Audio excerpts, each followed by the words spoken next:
Nuevamente para mí es un gozo poder llegar a ustedes por estos medios y directamente a los hermanos que están aquí presentes, saludarles, desearles muchas bendiciones de parte de Dios.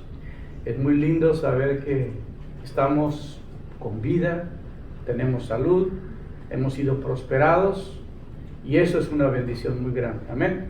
Tenemos que estar agradecidos con Dios y eso es una parte importante en nuestras vidas. Es muy interesante llegar a ustedes cada domingo a través de estos medios y como agradecimiento quiero decirles que llevo desde el mes de marzo del año pasado, del 2020, sin fallar un domingo a la iglesia. Esto quiere decir que la pandemia no ha sido el problema para detenerme. Muchas iglesias se cerraron, muchos pastores murieron, muchos no están, muchas iglesias ya no existen. Pero aquí nosotros todavía continuamos y eso es un motivo de gratitud, porque el Dios que nosotros tenemos es más poderoso que la pandemia. El Dios que nosotros tenemos es más poderoso que cualquier enfermedad. Y yo sé que hay mucha gente que está pasando por angustia, por desesperación, problemas de salud, problemas económicos, problemas de familia, enfermedades terminales. Y es un dolor saber que esta situación se da. Pero cuenten con nosotros, háganos saber por medio de las redes sociales si nos sintonizan cuál es tu necesidad para orar por usted. Tenemos un grupo de apoyo que estamos conscientes de que si pedimos algo conforme a su voluntad, como dice la palabra de Dios, Él nos oye. Y ese es el versículo que siempre ha rodado por mi mente y esa es la confianza que tenemos en Él, que si pedimos algo conforme a nuestra necesidad, Él nos oye. Y con esa confianza nos acercamos al trono de la gracia, creyéndole a Dios por lo que Él hace por nosotros. La vida es una vida de batalla, es una vida de lucha, es una vida de prueba. Dice el apóstol que es necesario que después de diversas pruebas entremos al reino de Dios. Y luego dice el apóstol Pedro, si el justo con dificultad se salva, ¿dónde aparecerá el impío y el pecador? Qué triste.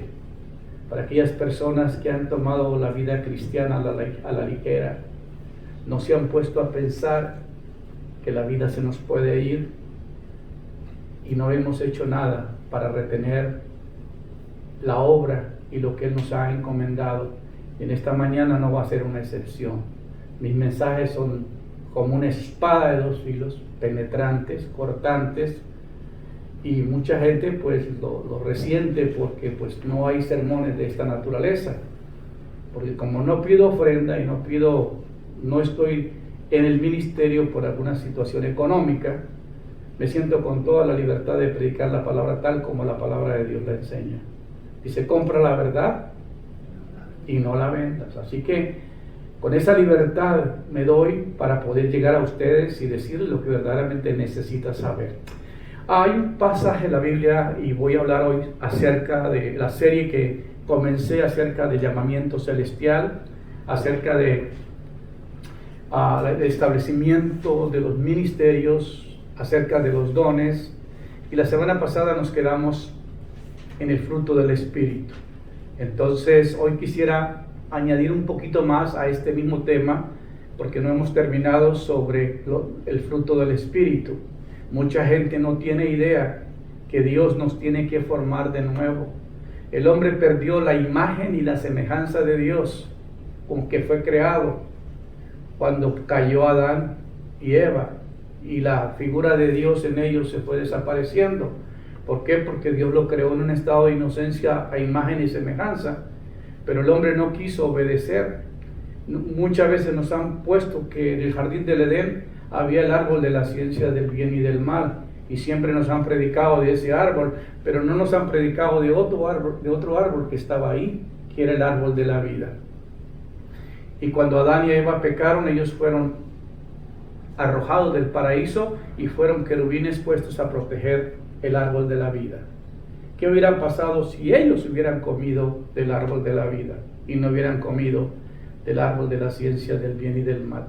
Hubieran vivido eternamente y no tenían que pasar por el proceso que tuvieron que pasar. Pero la gente no nos enseña estas cosas. Y la figura de Dios en el ser humano fue desapareciendo. Por eso en el Nuevo Testamento encontramos un amor tan especial de Dios, cuando dice la Biblia: de tal manera amó Dios al mundo que nos dio a su Hijo unigénito, para que todo aquel que en él cree no se pierda, mas tenga vida eterna.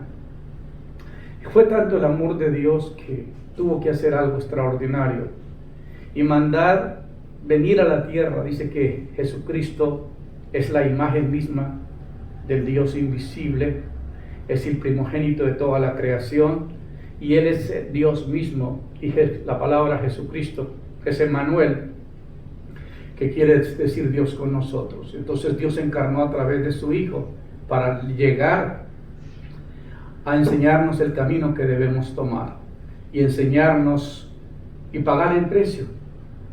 La justicia divina demanda una sentencia y Dios no podía pasar por alto el pecado. Por eso tuvo que venir Cristo, porque la sangre de Jesucristo era la única que podía satisfacer la justicia divina. Los que estudian jurisprudencia van a entender que hay un aspecto muy importante aquí, que sin la justificación y sin la regeneración, sin la adopción, sin la redención, no puede haber salvación. Por eso era necesario que Cristo muriese y resucitase de los muertos, para dar una evidencia verdadera de que la muerte no puede detener a los que lo siguen a Él. Amén. Así que con esto en mente vamos a llegar a esta palabra en Efesios 2:10, porque dice: porque somos hechura suya, creados en Cristo Jesús para buenas obras, las cuales Dios preparó de antemano para que anduviésemos en ellas. Qué interesante escuchar al apóstol decir lo que está diciendo en el libro de los Efesios, porque los cristianos, él no le está hablando a la gente en general que no lee la Biblia, o a gente que no ha tomado una decisión de vivir para el Señor. Él está hablando a personas que ya han tomado una decisión de renunciar a su vida que llevaban y vivir para Dios, porque hoy día la mayoría de la gente es cristiana, pero comprometidos no hay casi nadie, muy poca la gente. Como dice la Biblia, muchos son los llamados, pocos los escogidos, porque ancha es la puerta, espacioso es el camino que lleva a la perdición, pero muy pocos son los que se salvan. Angosta es la puerta que lleva a la vida eterna. Entonces la puerta del cielo es tan angosta y muy pocos caminan por ella. ¿Y cómo puedo yo ser creado de nuevo? Porque dice la Biblia: porque somos hechura suya. Dios tiene que formarnos a nosotros. No basta con ir a una iglesia, no basta con bautizarnos, no basta con participar de una familia, sino que tiene que haber algo interno dentro de mí. Tengo que nacer de Dios, tengo que nacer del Espíritu de Dios. Eso era algo que los judíos no lo entendían. Cuando Nicodemo le pregunta al Señor Jesucristo: ¿y cómo puedo hacer yo para nacer de nuevo? ¿Puedo acaso entrar en el vientre de mi madre y volver a nacer? Y el Señor Jesucristo le dijo: lo que es nacido de la carne, carne es, pero lo que es nacido del Espíritu, Espíritu es. Para que un ser espiritual venga a la existencia espiritual, necesita nacer de nuevo. El que no naciere del agua y del Espíritu no podrá entrar en el reino de los cielos. Entonces, a medida de que usted decide: ¿sabes qué? Yo estoy condenado a muerte. La Biblia dice que por causa del pecado del hombre, la paga del pecado es muerte. Yo necesito entender que hay un proceso que tengo que tomar y tiene que ver con el nuevo nacimiento. Yo tengo que nacer de nuevo. Mi espíritu se une al Espíritu de Dios. Somos un espíritu con Dios. La carne no hereda el reino de Dios. El alma no es lo más importante. Yo le decía a alguien esta mañana que el cuerpo tiene que obedecer al alma y al espíritu, porque el cuerpo fue creado para llevar un espíritu y un alma, pero llega el cuerpo a controlar nuestra alma, a agobiarla, a entristecerla, a dañarla, y después toma control y se destruye el mismo. porque ese es el plan del enemigo. Entonces el alma tiene que sanar, tiene que levantarse, y como decía Job, yo sé que mi Redentor vive. Y no importa las condiciones, del diagnóstico que nos digan, yo tengo que saber que yo soy en Cristo, soy una nueva persona, y todo lo puedo en Cristo que me fortalece. Esa es la confianza que nosotros tenemos que tener. Entonces, tenemos que ser hechura suya, irnos formando a imagen y semejanza de Él, creados en Cristo Jesús. Somos seres que tenemos que ser creados por Él. ¿Cuál es nuestro modelo de crecimiento? Jesucristo. Nosotros tenemos que seguir las pisadas de Él, su carácter, sus atributos, su compasión, su amor, su gentileza. A veces le traían la comida y decían, no, yo tengo una obra que tengo que hacer. Estaba más preocupado por ayudar a la gente que estaba en problemas, porque sabía que era su única oportunidad de ellos en ese momento, y mostrar un camino mejor. Entonces Dios nos va creando. Es como cuando salieron esas cámaras Polaroid, no sé cuántos recuerdan. Yo recuerdo porque yo estaba en Hereford, Texas, y me fui a comprar un rollo porque tenía una cámara grandota y me la ponía ahí. Y me llega un tipo y me dice, ay, oye, usted es fotógrafo, ¿verdad? Tómame una foto. Le dije, no soy fotógrafo. No bromees, yo quiero una foto. ¿Cuánto me cuesta? Y le tomé unas cuantas, y el hombre decía, no, es que yo quiero de esta posición y que las voy a mandar para México. Y que bueno, me contó toda la historia de su emoción. Y yo estaba tomándole fotos, pero tarda 8 minutos. Tardaba 8 minutos para ir formándose e ir apareciendo la foto. Cuando nosotros somos creados en Cristo Jesús, a veces tiene que tomar, ¿cuánto tiempo nos va a tomar para mostrar que tenemos la imagen de Él? Yo te tomo la foto, ¿verdad? Pero tardaba 8 minutos para mostrarse lo que había tomado. Ahora nosotros tenemos que tener la imagen de nuestro Creador, y muchos no la reflejamos. ¿Y por qué no la reflejamos? Porque quizás no nos han explicado bien, o quizás somos negligentes, no queremos saber qué es lo que yo tengo que hacer. Pero la Biblia dice que los que son hijos de Dios, o sea, los que son engendrados por el Espíritu de Dios, tienen que ser hechura suya, creados en Cristo, formados en la persona de Cristo. Pablo decía, por quienes vuelvo a sufrir dolores de parto, hasta que Cristo sea formado en vosotros. Entonces, Pablo entendía que había un proceso de formación del creyente. No era solamente venir a la iglesia, recibir a Cristo y ya acepté a Cristo, ya me voy a salvar. Mentiras, hermano. Cuando un bebé nace, requiere toda la atención. Necesita unos padres que le expresen amor, cariño. Yo ahorita que soy abuelo por primera vez, me doy cuenta todo lo que requiere una mamá para cuidar a un bebé. Le requiere las 24 horas. Que si lo que el niño necesita en ese momento, tiene que levantarse a comer, tiene que limpiarlo, tiene que cuidarlo, tiene que protegerlo. Él no duerme. ¿Por qué? Porque está tan interesada en que ese bebé reciba la atención merecida. Pero hoy día nos hemos hecho tan profesionales en el pastorado, que ya cuando una persona pasa al frente y dice yo recibo a Cristo, ya nos olvidamos de ella. Y eso no debe ser así. Yo tengo que ver si verdaderamente el alimento que ese creyente está tomando lo va a formar. Yo tengo que ver si verdaderamente esa persona que nació de nuevo, verdaderamente nació de nuevo, o simplemente está siendo engañado él mismo, porque él tiene su manera de pensar. La gente tiene ya un modelo de cómo creer las cosas. Piensan que ser hijo de Dios es ir a la iglesia y ya se acabó, comprometerse. Pero ser hijo de Dios requiere que la imagen de Él esté dentro de mí. ¿Cómo era la imagen de Cristo? Si tú tomaras un estudio intenso sobre la persona de nuestro Señor Jesucristo y estudiaras sus atributos, su persona, sus cualidades, todo lo que Él desarrolló, su compasión, su amor, su ternura por la gente, nos vamos a ver muy lejos de Él. ¿Por qué? Alguien me decía un día, pastor, es que estoy sufriendo. Le dije, bueno, hermano, si has sufrido más que Cristo, entonces sí te creo. No, hasta ahí no he llegado. Entonces no te quejes, porque nosotros tenemos que entender el proceso. Porque somos hechura suya, creados en Cristo Jesús para buenas obras, las cuales Dios preparó de antemano para que anduviésemos en ellas. Ahora, en 1 Corintios 5:17 habla de modo que si alguno está en Cristo, nueva criatura es. No dice una persona adulta, es una criatura. Nueva criatura es. Las cosas viejas pasaron y aquí todas son hechas nuevas. Tiene que haber un cambio radical en la persona. ¿Cuál es la causa de tantas enfermedades el día de hoy? La niñez, el embarazo, la adolescencia, el crecimiento.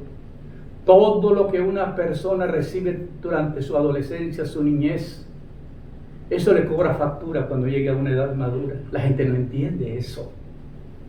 Viviste una vida de angustia, de desesperación, de dolor, de maltrato, de rechazo. Todo eso se acumula en tu ser. Tu alma es almacén. Dice la Biblia y dicen los pensadores que el alma es la que graba todas las emociones del ser humano y las proyecta. Entonces, verdaderamente el alma es un almacén de recuerdos, de traumas.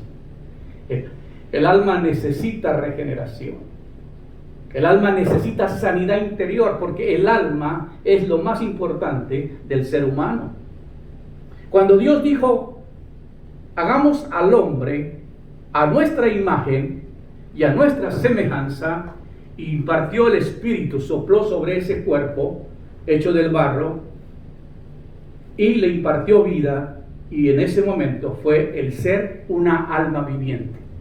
No fue un cuerpo, fue un alma. Aunque nosotros le dediquemos más tiempo a nuestro cuerpo y le demos más atención que a nuestra alma, pero nuestra alma necesita un proceso de formación, y para eso están los pastores, para llevarte a formar. Y personas que nomás van un domingo a la iglesia y se sientan y escuchan el mensaje y se van. Nunca fueron procesados en entender verdaderamente qué es nacer de nuevo, qué es tener la naturaleza divina. De modo que si alguna persona está en Cristo, nueva criatura es. Las cosas viejas pasaron y aquí todas son hechas nuevas. Tiene que haber un cambio de mente, tiene que haber un nacimiento de espíritu, tiene que haber una regeneración del alma, tiene que haber una liberación del pecado, del cuerpo. El cuerpo se contamina con hábitos destructivos, con problemas, con pecado. El cuerpo necesita liberarse del pecado. El alma necesita despojarse, sanar de todas las heridas que el ser humano ha recibido. Entonces tiene que haber un nuevo nacimiento. La persona tiene que ser una nueva criatura, tiene que ser hecho a imagen y semejanza de Él, porque somos hechura suya. Y tenemos una naturaleza divina. Tenemos que pensar con la mente de Cristo. Tenemos que vivir con la vida que Él nos dejó, viviendo una vida ordenada. Por eso en Efesios 4:24 dice, y os vistáis del nuevo hombre. Tenemos que vestirnos de un hombre nuevo, el cual es en la semejanza de Dios, que ha sido creado en la justicia, en santidad y en verdad. Entonces, ¿cómo es el nuevo hombre creado según Dios? Tiene que tener la imagen y semejanza de Dios de nuevo. Y tiene que ser creado en justicia, ser creado en santidad, y tiene que ser creado en verdad. Eso es lo que dice Efesios 4:24. Eso es un ser nuevo, un ser que ha nacido de nuevo, que manifiesta una vida nueva. Hoy día es muy fácil contaminarnos con todo lo que hay. Hoy es muy fácil la entretención que hay, todo lo que hay para robarnos el tiempo. Y no hay gente que te predique y te diga las cosas. A nadie le gusta que le llamen la atención. Imagínate, domingo tras domingo este predicador les está sonando las puertas y les está dando golpes la gente pues o se convierte o se enoja y te deja de oír. Dice, a mí me gusta escuchar a alguien que me motive, alguien que me sube al aire, pero no alguien que verdaderamente me haga pensar y me haga reaccionar. Y yo soy responsable de la palabra que predico. Ay de mí, dice Pablo, si no les predico el evangelio. Hermanos, nos acomodamos muy bien. Cuando Dios nos da tanta bendición, Señor, ahorita no tengo tiempo para ti, en otra ocasión, ahí nos vemos. Me decía un tipo en Colombia que juró que me iba a matar. Me decía, porque me convertí al evangelio, me decía, oye, que Dios se lo pague. Me dice, págame usted porque yo poco me veo con él. Le dije, seguro que sí. Y no creo que ni lo va a ver. Y yo creo que ni lo está viendo, porque ya murió sin Dios. Y qué triste, de verdad. Pero cuando uno tiene la imagen, la semejanza de Dios, tú miras el carácter, tú miras el amor en esa persona, tú miras que está preocupada por otros seres humanos, tú vistes que siente compasión, que siente agradecimiento, que siente, bueno, es totalmente diferente.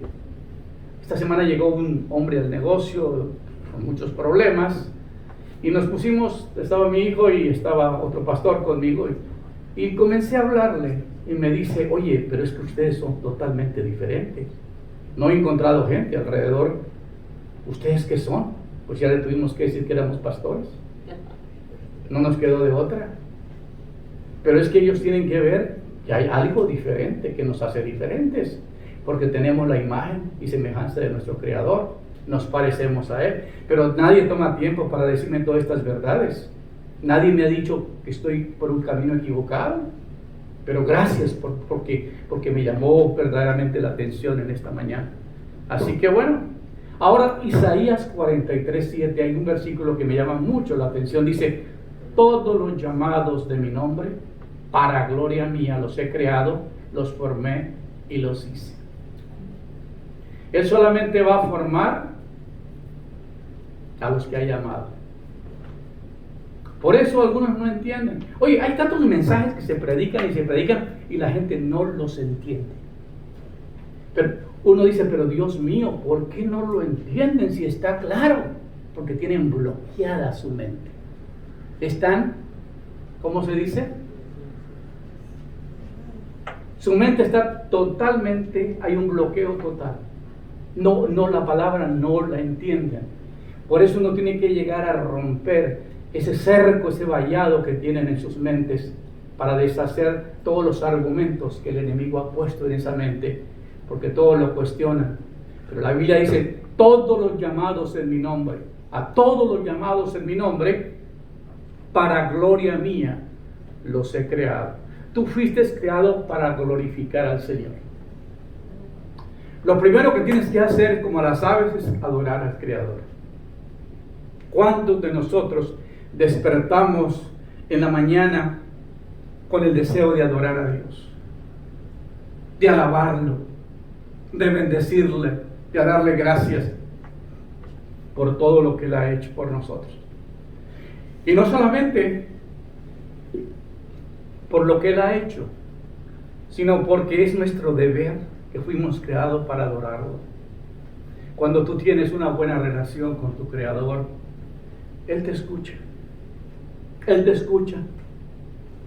Yo le he dicho a la gente que me pide que le ministre, dice, por favor, si tú me pides a mí que ores por él, por ti, por favor, sométate a lo que yo te voy a dirigir. Porque le damos crédito a todas las personas. Le pedimos oración al pastor, que Dios lo ha ungido para sanar a los enfermos, y luego le pedimos a todos los santos. Y a todos los que nos encontremos le estamos pidiendo. Y al final no saben quién fue el que hizo el milagro, quién fue la persona que Dios usó. Porque tenemos una revoltura. Y yo tengo la tendencia que si yo ya oré por una persona, ya no voy a seguir orando por lo mismo. Voy a agradecer a Dios por esa persona y por lo que Dios está haciendo en esa persona. Amén. Porque a veces oramos y oramos como si Dios estuviera sordo. Oramos y oramos como si no tuviéramos fe.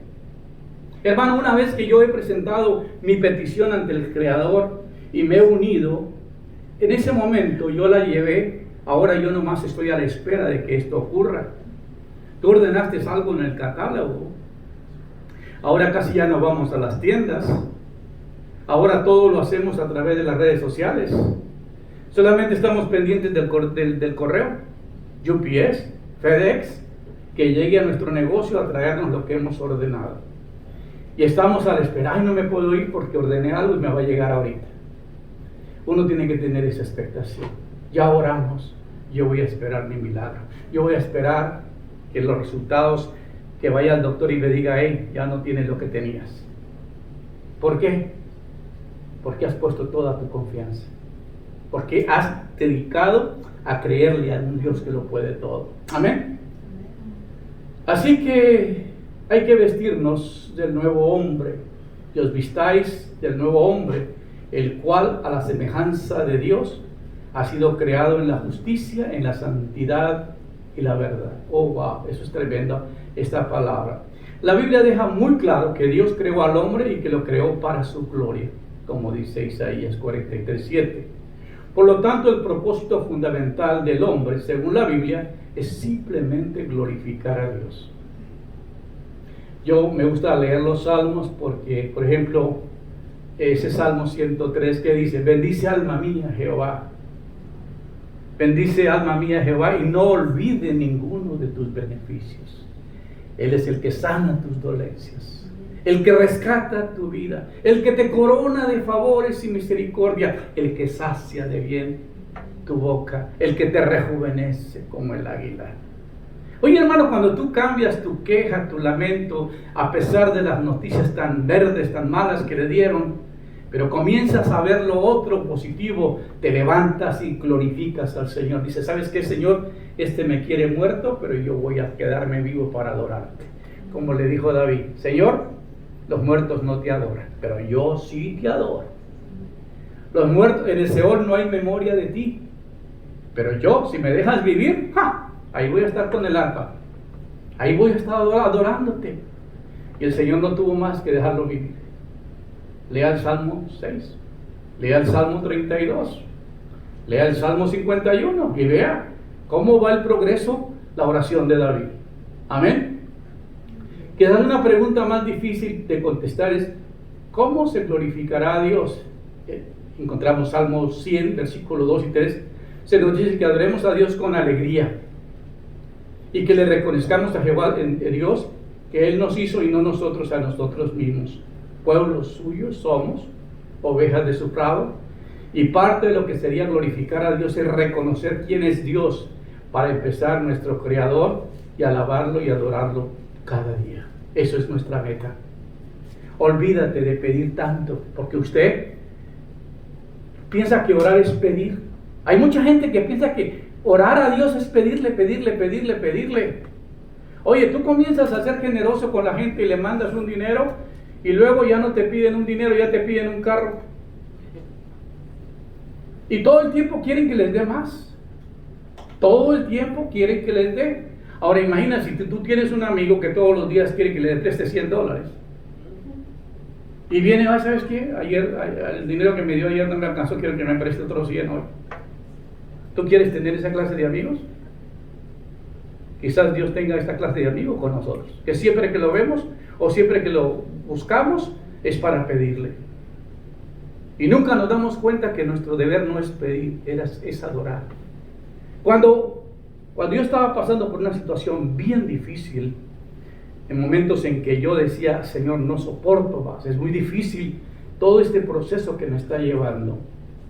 Señor, yo tengo que tener la seguridad de que estás conmigo. Por lo menos, Señor, muéstrame que no me has dejado ni me has abandonado. Y veo un túnel, una luz muy resplandeciente por un túnel, y miré al Señor de espaldas, no le miré su rostro. Hermano, cuando yo miré ese ser allá al final del túnel, todas las preguntas que yo tenía en ese momento fueron contestadas. Todas las dudas, todos los temores se disiparon. Qué cosa tan impresionante, que la presencia de Dios lo llena todo en un momento, en un segundo. Nomás basta un minuto, un segundo en la presencia de Dios y todo se te resuelve. Mi vida de ahí para acá comenzó a cambiar totalmente. Y wow, qué impresionante verdaderamente es esa relación con Dios. También cumplimos con nuestro propósito de glorificar a Dios al vivir nuestras vidas en relación y fiel al servicio. Tú puedes ser un buen adorador, pero un mal servidor. Puedes ser un buen diezmador, pero un mal servidor. No sirve. ¿A quién le debo servir? A la persona que Dios nos envíe. ¿Cuántas veces estamos orando que Dios nos mande a alguien para servirle? Esa es mi oración: Señor, envía a alguien que necesite de mí. Y otros dicen: Señor, envía a alguien que me traiga lo que necesito. ¿Cuál oración será más efectiva? Más bienaventurado es dar que recibir. Entonces, cuando yo entiendo que el privilegio que tengo es servir a otros, porque yo no espero recompensa de la persona que yo le estoy sirviendo, porque si tú me puedes recompensar, en el reino de Dios no hay nada para mí. Entonces Dios, mándame a alguien que verdaderamente está en crisis, como el ejército de David, que llamó a todos los huérfanos, los enlutados, los amargados, todos los deprimidos, para formar su ejército. Porque una vez que David los ayudó, lo defendieron a capa y espada. Así que nosotros debemos saber que el propósito del hombre no se puede cumplir si esta parte de él no se cumple. El rey Salomón intentó vivir para su propio placer, pero al final de su vida él llegó a la conclusión de que la única vida valiosa es una vida de honor, de obediencia a Dios, de servicio a Dios. Cuando nosotros servimos a Dios, pedimos a Dios que nos dé la oportunidad que alguien nos necesite. Es una bendición, hermano, servir. Hay un gozo especial, una satisfacción tremenda cuando llenas una necesidad. Cuando le mandas un dinero a alguien que está en una situación caótica. Cuando tú oras por esa persona. Cuando le llamas. Cuando preguntas. Qué lindo, pastor, yo sé que usted me mantiene ocupado, pero gracias por preguntar y preguntarme cómo estoy. Nunca es tarde para hacerlo. Un hijo de Dios con una naturaleza nueva tiene que mostrar estas características. Y es lo que vamos a hablar a continuación. El fruto del Espíritu tiene que ser lo que nos forma a la imagen y semejanza de Él. La Biblia dice: el fruto del Espíritu es necesario, primero para reflejar el carácter de Cristo. Si tienes los dones y no tienes el fruto del Espíritu, no tienes el carácter de Cristo. ¿Por qué? Así que el fruto del Espíritu es necesario para reflejar el carácter de Cristo. Segundo, para ministrar los dones. El fruto del Espíritu es la prueba de que el Espíritu Santo de Dios ha tomado control de nuestras vidas y se muestra. ¿Sabía usted que en el Antiguo Testamento los reyes judíos, los sacerdotes judíos tenían un pectoral, ¿verdad? Con las 12 piedras. Y también ellos entraban una vez por año al lugar santísimo para llevar la sangre del sacrificio y para pedir perdón a Dios por el pecado del pueblo.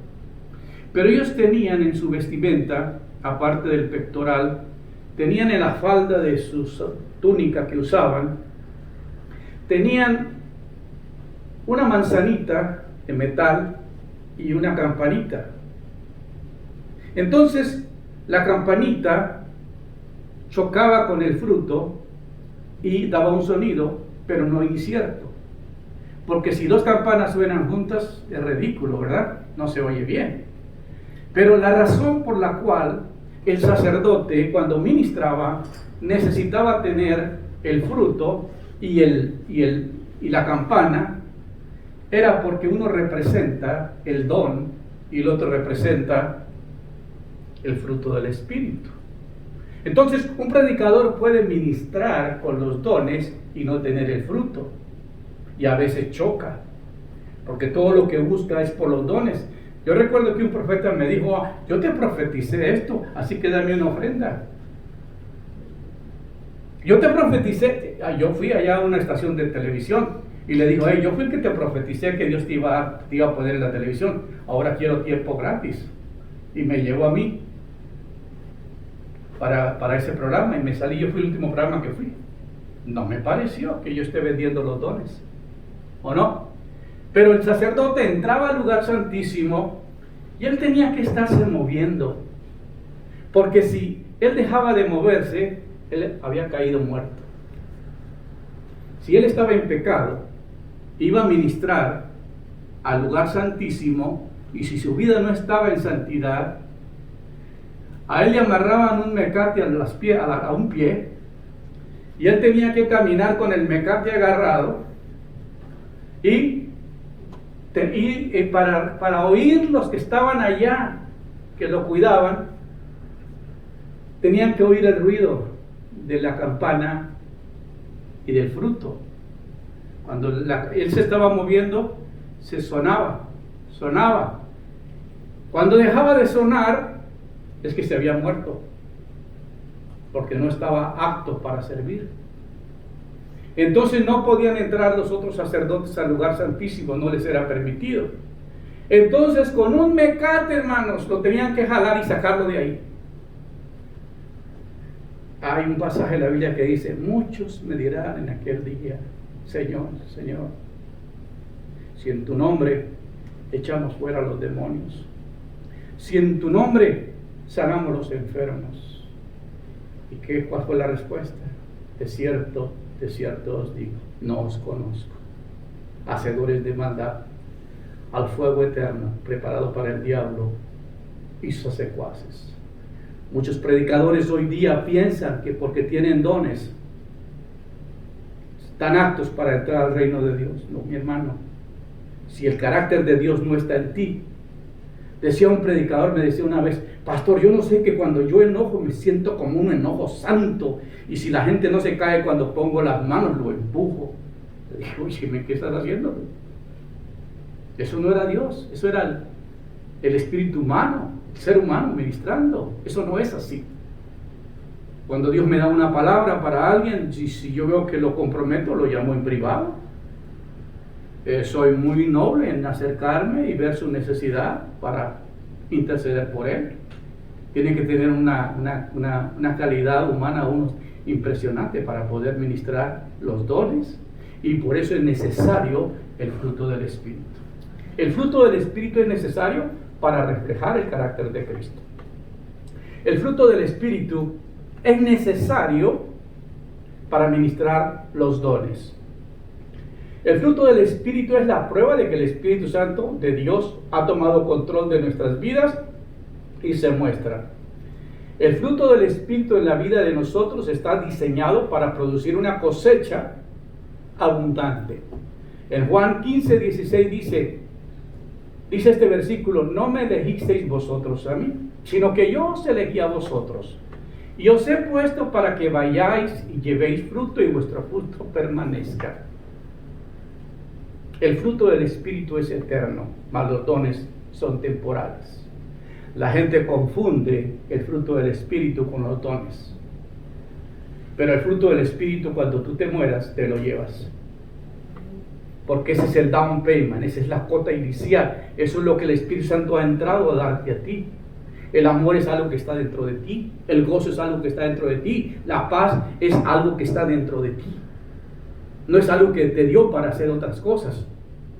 Pablo decía, si yo tengo amor, si yo diese mi cuerpo para ser quemado y no tengo amor, de nada me sirve. Si yo vendiese mis propiedades y diere todo lo que tengo y no tengo amor, nada soy. ¿Por qué? Porque el amor no es un don. El amor no crece, nomás porque yo digo, yo les pregunto en los seminarios que dicto, que cómo crece el amor. Dice la gente, pues amando. No. El amor crece cuando tú amas verdaderamente al que te dañó, al que te violó, al que te robó, al que te insultó, al que te maltrató. Cuando lo perdonas, nace un amor, tienes que servirle. Yo no voy a olvidar lo que me hizo esta persona. pero dice que tiene amor. El amor es algo que tiene que sacar la amargura que hay dentro de su alma para que el amor se establezca. Y no puede haber resentimiento, no puede haber enojo, no puede haber ira. Tiene que haber un despojo de aquel ser humano, de sacar todo el dolor interno que tiene, para que se establezca el amor.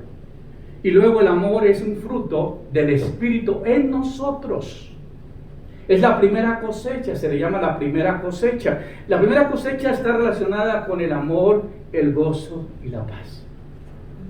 Impresionante que cuando el Espíritu Santo te da el amor, te imparte el gozo, la Biblia dice, regocijados en el Señor siempre, os digo regocijados. La Biblia dice, por cuanto no me servisteis con gozo y con alegría de corazón, te desecharé de mi presencia.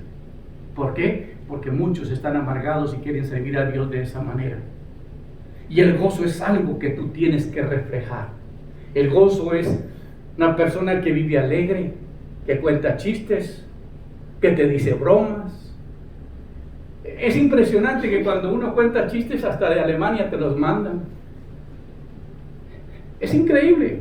Esta semana recibí uno que me hizo reír, me lo mandó Brenda.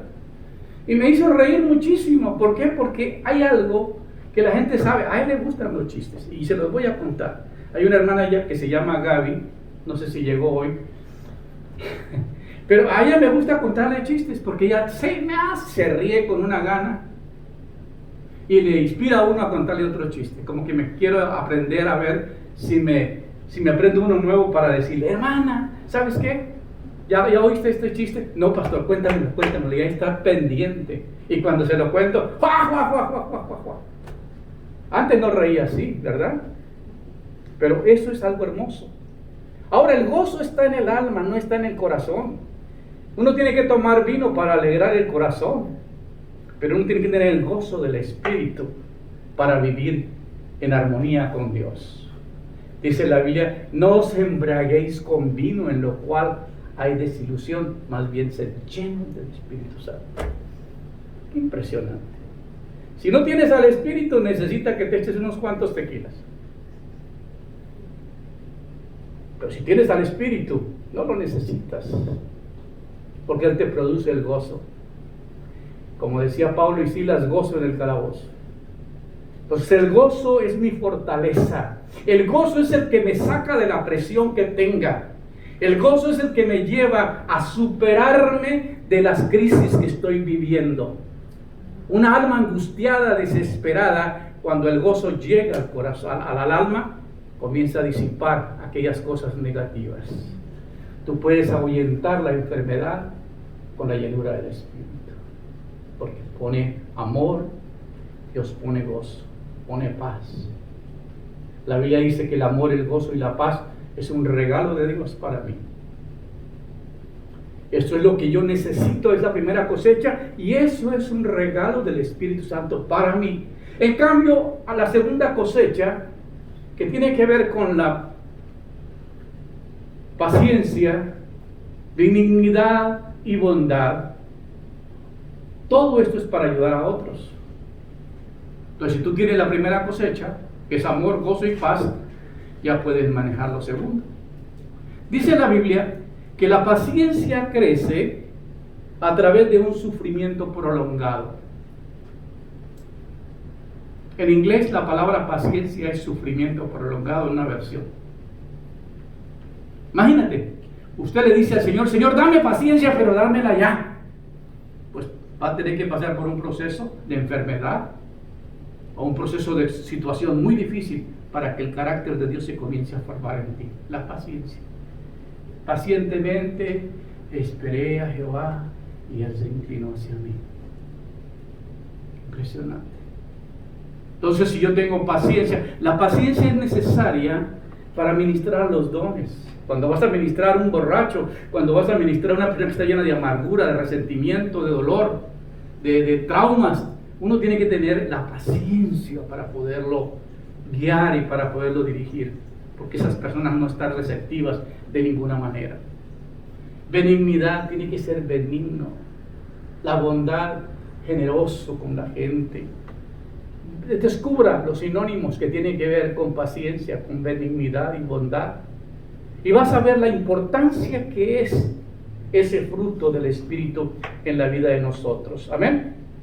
Así que Juan dice, en el versículo: no me elegisteis vosotros a mí, sino que yo os elegí a vosotros. Yo os he puesto para que vayáis y lleváis fruto, y vuestro fruto permanezca. El fruto del Espíritu es eterno, mas los dones son temporales.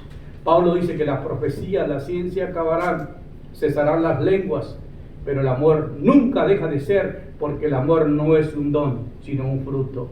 La palabra griega para fruto es karpos, que significa siembra o cosecha. A fin de que podamos entender, el fruto del Espíritu se clasifica de la siguiente manera: para el creyente que ha nacido de nuevo, su meta principal es que el fruto del Espíritu se forme en él, ya que ese fruto es el que nos habla la Biblia, que por su fruto los conoceréis. Un cristiano se distingue no por lo que diga que es, ni por lo que hace, sino en él hay un distintivo que lo hace diferente a los demás, y es el fruto del Espíritu en la vida de él. Entonces, la primera cosecha es gozo, amor, paz. Eso es lo que tú tienes que reflejar si has nacido de nuevo. La segunda cosecha es la paciencia, benignidad y bondad para servir a otros.